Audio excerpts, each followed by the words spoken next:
പത്തനംതിട്ട മല്ലപ്പള്ളിയിലെ സെമിത്തേരി മോഷ്ടാക്കളെ തേടി police. 2 പള്ളികളിലായി കല്ലറകളിലെ granite സ്ലാബുകളാണ് മോഷണം പോയത്. സംഭവങ്ങളിൽ കീഴ്വായ്പൂർ പോലീസ് കേസെടുത്ത് അന്വേഷണം ആരംഭിച്ചു. മോഷ്ടിക്കാനിറങ്ങിയാൽ പിന്നെ മോഷ്ടിക്കുക, സ്വർണം പണം എന്നൊന്നുമില്ല. സെമിത്തേരിയിൽ കല്ലറയിലെ ഗ്രാനൈറ്റ് ആയാലും മോഷ്ടിക്കും. കഴിഞ്ഞ 2 ദിവസമായി പത്തനംതിട്ട കീഴ്വായ്പൂർ പോലീസ് കല്ലറയിലെ ഗ്രാനൈറ്റ് കള്ളന്മാരെ തേടുകയാണ്. മല്ലപ്പള്ളിയിലെ 2 പള്ളികളുടെ സെമിത്തേരിയിലെ കല്ലറകളിലായിട്ടാണ് മോഷണം നടന്നിരിക്കുന്നത്. ഒന്ന് എനിക്ക് പിന്നിൽ ഈ കാണുന്ന മങ്കുഴിപ്പടി പള്ളി, 2 വെങ്ങലശ്ശേരി പള്ളി. ഈ 2 പള്ളികൾക്കും 2 സാമ്യതകളുണ്ട്. ഒന്ന്, CCTVകൾ ഇല്ലായിരുന്നു ഈ 2 പള്ളികളിലും. ഈ 2 പള്ളികളിലേക്കും നഗരത്തിൽ നിന്ന് കുറച്ചധികം ഉള്ളിലോട്ട് കയറി വരണം.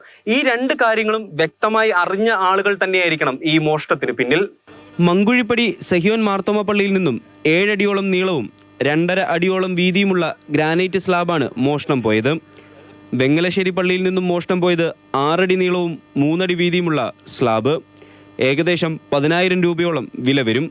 കൃത്യമായി കല്ലറയിൽ നിന്നും പൊട്ടാതെ ഗ്രാനൈറ്റ് ഇളക്കി എടുത്തിട്ടുണ്ട്. അത് പണി അറിയാവുന്നവർ തന്നെ എടുത്തിരിക്കുന്നത്. കാരണം അത് നമ്മളിങ്ങനെ എടുക്കുകയാണെങ്കിൽ ഇത് ഒടിഞ്ഞു പോകും.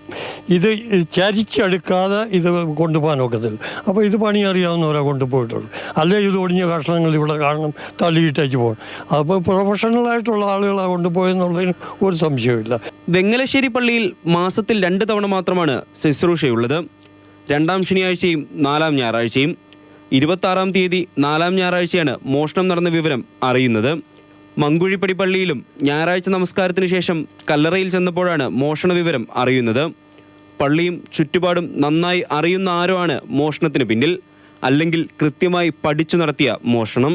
പോലീസിൻ്റെ ഭാഗത്തെന്ന് പറഞ്ഞാൽ നമ്മളിപ്പോൾ സ്റ്റേറ്റ്മെൻറ്റ് കൊടുത്തേ ഉള്ളല്ലോ. അപ്പോൾ നമ്മുടെ ഒരു കുറവെന്ന് പറഞ്ഞാൽ നമുക്ക് CCTV ഇല്ല.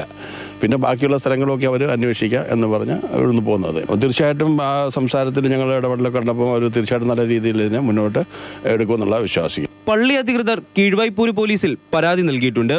പോലീസ് സംഭവത്തിൽ പ്രാഥമിക അന്വേഷണവും നടത്തി. ഈ പ്രദേശങ്ങളിലൊക്കെ തന്നെ ഒട്ടനവധി പള്ളികളാണുള്ളത്. അതുകൊണ്ട് തന്നെ കൃത്യമായി കേസ് അന്വേഷിക്കേണ്ടതും പ്രതികളെ എത്രയും വേഗം കണ്ടെത്തേണ്ടതും അനിവാര്യമാണ്. കീഴ്വായ്പൂർ പോലീസ് എന്തായാലും കേസെടുത്ത് അന്വേഷണം ആരംഭിച്ചിട്ടുണ്ട്. സുധീഷ് തിരുവല്ലയ്ക്കൊപ്പം നിതിൻ തോമസ്, മാതൃഭൂമി ന്യൂസ്, പത്തനംതിട്ട.